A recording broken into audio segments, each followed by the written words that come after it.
President Maduro used this special session before the Constituent Assembly to lay out his vision of where he wants to take the country in the coming period, to make a pledge to the nation, if you like. And I think there are two things you mentioned, you touched on them briefly before, that are worth emphasizing there.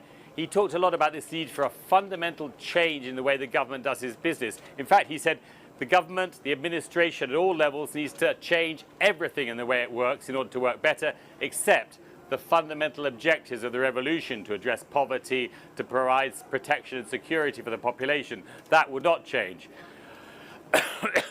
He also emphasized this issue of national unity.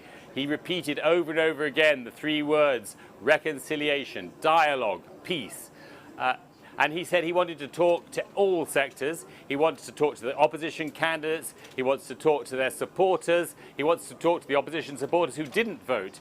And he wants to talk to the unions, the members of the communes in the organized communities, as well as sectors of the private sector, small, medium-sized, and, as you also mentioned, larger foreign companies, to ensure that they can feel secure about investing in Venezuela. And in the context of that issue, that project of reconciliation, he said something interesting. I think this will be quite important news, possibly in the next day or two.